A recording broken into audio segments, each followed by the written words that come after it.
Confeitos para os salesianos. Quando da partida da terceira expedição missionária, em setembro de 1877, Dom Bosco foi ao retiro que eles fizeram em Lanzo, junto com outros salesianos. Na pregação das lembranças do retiro, Dom Bosco contou este sonho. Em lugar de fazer um sermão, vou contar uma pequena história. Chamem-na como quiserem. Fábula, história. Dei-lhe muita, dei-lhe pouca, dei-lhe nenhuma importância. Julguem-na como agrada a vocês. Todavia, também a historiazinha que estou para contar a vocês nos ensinará alguma coisa. Parecia-me passar pelas alamedas de Porta Susa. Diante do quartel dos militares, vi uma mulher que me parecia uma vendedora de castanhas assadas, porque fazia girar sobre o fogo uma espécie de cilindro, dentro do qual eu acreditava que estavam castanhas a assar. Maravilhado ao ver uma maneira tão nova de assar as castanhas, aproximei-me e vi bem aquele cilindro a girar. Perguntei à mulher que coisa fizesse assar naquele estranho utensílio. E ela: estou fazendo confeitos para os salesianos. Como? Disse. Confeitos para os salesianos? Sim, respondeu-me. E no dizer isso abriu o cilindro e me mostrou. Eu pude então divisar dentro daquele cilindro confeitos de várias cores, separados e divididos uns dos outros por uma tela.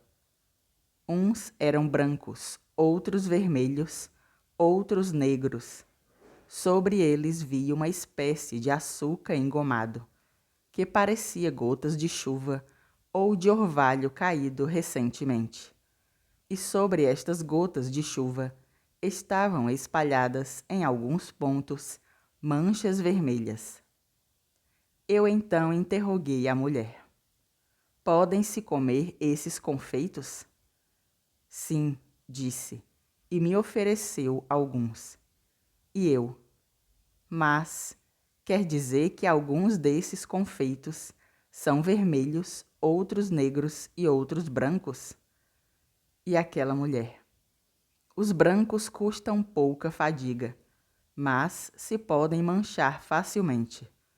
Os vermelhos custam sangue, os negros custam a vida. Quem prova um destes não conhece fadigas, não conhece a morte. E aquele açúcar engomado que quer indicar? É símbolo da doçura do santo que vocês tomarem para imitar.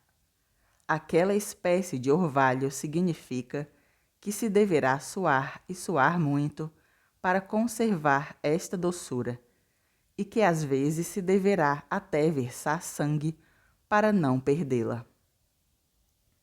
Eu, todo maravilhado, queria continuar a fazer perguntas, mas ela não me respondeu, não falou mais, e eu continuei meu caminho, todo preocupado com as coisas ouvidas. Mas eis que, dados apenas alguns passos, encontrei Padre Pico com outros nossos padres, todos assombrados e mortificados, com os cabelos arrepiados. O que aconteceu? Perguntei a eles. E Padre Pico disse: se soubesse, se soubesse. Eu insistia perguntando o que havia de novo, e ele: se soubesse. Viu aquela mulher que fazia confeitos? Sim, e daí? Pois bem, continuava todo amedrontado. Me disse que lhe recomendasse que seus filhos trabalhem e trabalhem muito. Ela dizia: encontrarão muitos espinhos, mas encontrarão também muitas rosas. Diga a eles que a vida é breve e a messe é muita. A vida se entende, é breve comparada com Deus, porque diante dele é um momento, um nada. Mas, e não se trabalha? Disse eu. E ele, sim, trabalha-se. Depois disso, eu não vi mais nem ele, nem os outros. E mais maravilhado que antes, continuei minha caminhada para o oratório. Chegando aqui, despertei. Esta é a história que queria contar a vocês. Podem chamá-la de apólogo, parábola, fantasia, pouco importa. O que queria que se conservasse bem na mente é o que disse aquela mulher ao padre Pico e aos outros, ou seja, que pratiquemos a mansidão do nosso São Francisco e que trabalhemos muito e sempre. As colônias agrícolas. Dom Bosco sempre tinha se manifestado contrário à fundação de colônias agrícolas. Em seu modo de ver, não ofereciam garantias suficientes para a conduta moral dos jovens. Este sonho o dispôs a acolher favoravelmente os pedidos de fundação das escolas agrícolas. O texto é do padre Lemoyne. Sonhei. Diante de mim se estendia uma região que não me parecia dos arredores de Turim. Uma casa rústica, que tinha na frente um pequeno terreiro. Parecia que me abrigasse. Esta casa, como aquelas dos camponeses, era singela, e o aposento em que eu me achava tinha portas que levavam a vários outros aposentos. Estes, porém, não no mesmo plano do primeiro. Para alguns se subia, para outros se descia por meio de poucos degraus. Em volta de tudo se via uma grade que sustentava utensílios para os trabalhos rurais. Eu olhava de uma parte e da outra, mas não via ninguém. Circulei pelos aposentos, mas estavam todos vazios. A casa estava deserta.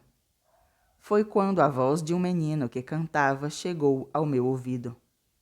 A voz vinha de fora da casa. Saí. O menino tinha uns 10 ou 12 anos. Era robusto e estava vestido como artesão. Sua voz era sonora. Estava em pé, firme, fixando o olhar em mim. Perto dele, uma mulher vestida com roupas limpas, mas com aparência de camponesa, que o assistia. O jovem cantava em francês. Respeitável amigo, seja nosso pai amável. Eu, que tinha parado na soleira da porta, lhe disse: Venha, venha, quem é você? O jovem, olhando para mim, repetia a mesma canção de antes. Eu disse: O que você quer de mim? E o outro voltava a cantar seu ritornelo. E eu: Mas explique-se com clareza. Quer que o receba em casa? Tem alguma coisa bonita para me dizer? Deseja algum presente, uma medalha talvez? Ou espera de mim algum socorro em dinheiro? O jovem, então, não prestando atenção às minhas perguntas, deu uma olhada em volta e, trocando as palavras, se pôs a cantar.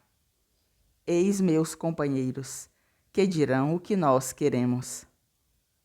Surgiu então uma grande quantidade de jovens que vinha avançando para aquele terreiro no qual eu me encontrava, caminhando sobre terreno não cultivado. E estes, em coro pleno, cantaram distintamente: Nosso Pai do caminho, guiai-nos na caminhada, guiai-nos ao jardim, não ao jardim das flores, mas ao jardim dos bons costumes. Mas quem são vocês? Disse eu maravilhado, enquanto ia adiante em meio àquela multidão de meninos. E o pequeno, que tinha cantado antes sozinho, respondeu sozinho, continuando o canto: Nossa pátria é o país de Maria. E eu retomei: Não entendo. O que vocês estão fazendo aqui? O que querem de mim? E todos em coro: nós aguardamos o amigo que nos guia ao paraíso. De acordo, acrescentei. Querem vir para os meus colégios? São muitos, mas de algum modo o faremos. Querem aprender o catecismo? Eu vou ensiná-lo. Querem se confessar? Estou pronto. Querem que ensine o canto a vocês, dê aula ou então faça um sermão? E todos em coro graciosamente repetiram: nossa pátria é o país de Maria. Calei-me então e pensava comigo mesmo: onde é que eu estou? Em Turim ou na França? Mas ontem não me encontrava ainda no oratório? Que coisa estranha é essa? Não entendo nada. E enquanto assim pensava e refletia, aquela boa mulher tomou pela mão o menino e com a outra fez um sinal, indicando aos jovens que se recolhessem e que se encaminhassem para um terreiro maior que o primeiro, que não estava muito distante. Venha comigo, disse, e se pôs a caminho. Todos os jovens que tinham me circundado se puseram em marcha para o segundo terreiro, enquanto eu também ia com eles. Novos grupos de jovens se juntavam ao primeiro. Muitos deles levavam a foice, outros a enxada, e também levavam instrumentos de vários ofícios. Eu admirava esses jovens, sempre mais estupefato. Não estava no oratório, não estava em Saint-Pierre d'Arena.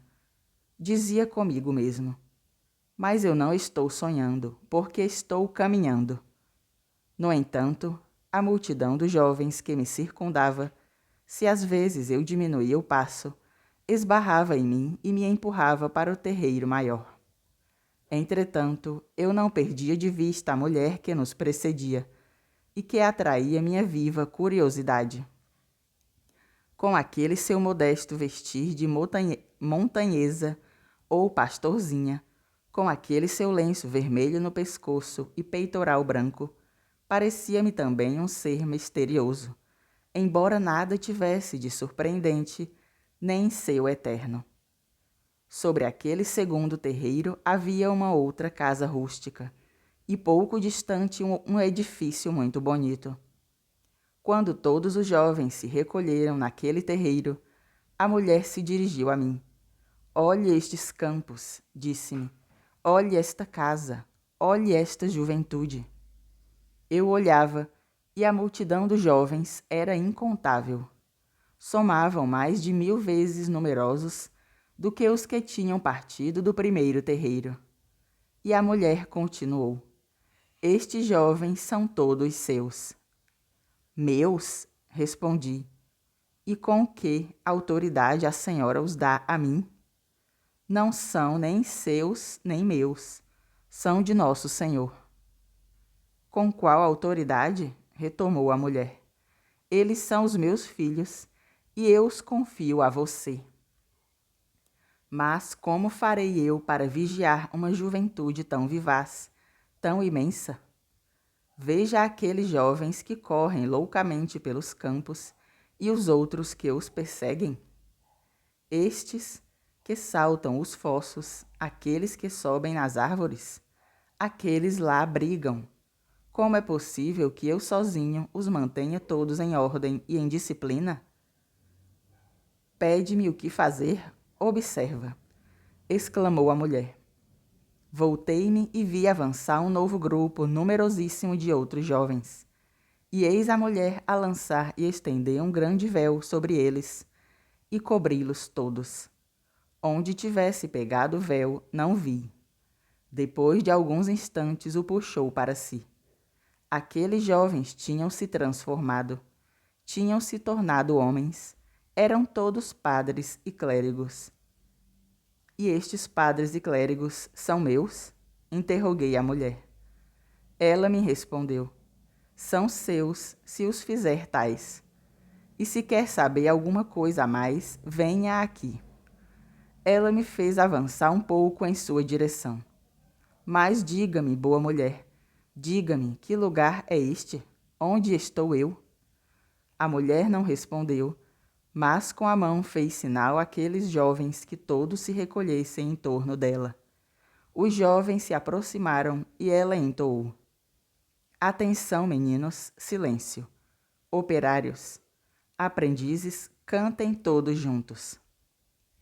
E batendo as mãos deu um sinal. Então os jovens em pleno coro cantaram: Glória, honra, ação de graças ao Senhor Deus dos exércitos. Todos juntos formaram uma maravilhosa harmonia. Eram séries de vozes que contemporaneamente das notas mais baixas subiam às mais altas, entrecruzando-se, de modo que parecia que o baixo partia da terra, enquanto o soprano ia perder-se no alto dos céus. Uma vez que terminaram este hino, todos gritaram cantando: Assim seja. E eu então acordei.